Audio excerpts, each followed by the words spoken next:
Bismillah ar-Rahman ar-Rahim. All praise are due to Allah subhanahu wa ta'ala. Peace and blessings upon His messenger, Prophet Muhammad sallallahu alaihi wasallam. Welcome, my dear brothers and sisters. Our topic is relationship between modesty and faith. Modesty is doing everything that pleases Allah subhanahu wa ta'ala and abstaining from everything that displeases Allah subhanahu wa ta'ala. Modesty is derived from life. The more faith you have in your heart, the more modest you are. And modesty comes from realizing all the bounties and the blessings of Allah subhanahu wa ta'ala and seeing your shortcomings toward that, as Al-Junayd, may Allah subhanahu wa ta'ala be pleased with him, said. All prophets of Allah subhanahu wa ta'ala were described to have this great manner, which is Al-Haya. Al-Haya is a great manner that is linked very closely with the faith. And faith is the creed of the Muslim. Therefore, Al-Haya or modesty is part of the creed that requires intention, acquisition, and knowledge. Prophet Musa alayhi salam was described to be so modest. He has the manner of Haya so much to the point that the children of the Israelites accused him as if he has some kind of sickness in his skin because he never revealed his skin to other people.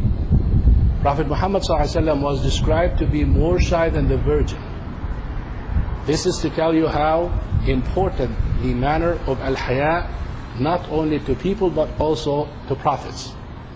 When we talk about Haya, I reflect on one of the hadith that Prophet Muhammad ﷺ passed by a person admonishing his friend about Haya, telling him, oh, it looks like Haya has affected you too much in a negative side. Prophet Muhammad ﷺ told him, no, leave him, because modesty is part of faith. Prophet Muhammad ﷺ also said, modesty is part of faith, and faith takes you to paradise. Modesty and faith are linked closely. If one of them is lifted, if you don't have or you lose one of them, the other one would go along with it. And we know that faith is 70 plus branches, and modesty is part of those branches. The secret or the link between modesty and faith is very evident. It seems like they both call for good and prevent from evil. This is the reality. This is what they do. So a person who doesn't have modesty is like exposing himself to evil as if he has no faith.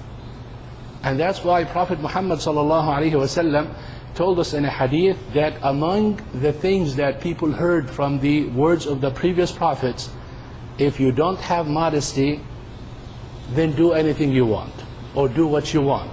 Meaning that it will be as if you're naturally inclined to do evil, or it's like a warning, go ahead and do whatever you like and you will see the day of judgment how Allah subhanahu wa ta'ala is going to account you. How can we acquire this great manner of Haya? Very simple. Follow the manners of Prophet Muhammad sallallahu alaihi wasallam and the companions, attend lectures and increase your faith, and above all, read the Quran and understand it.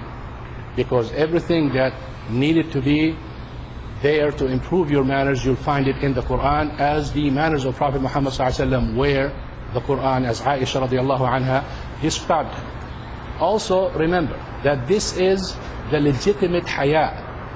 So Haya is all good, as Prophet Muhammad ﷺ said, but the Haya that prevents you from doing your obligation, or not enjoining good and forbidding evil, or not asking and learning what benefits you in your deen, this is not Haya that is recommended.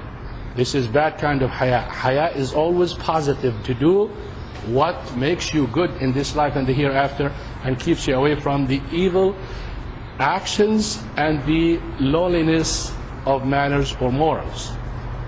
The action item for this week: we want you to do one of the two, and if you do the two, then may Allah subhanahu wa ta'ala bless you more.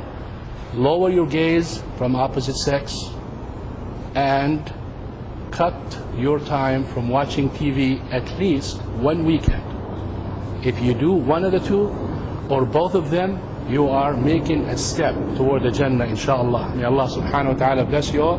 Jazakumullahu khairan. Assalamu alaikum wa rahmatullahi wa barakatuh.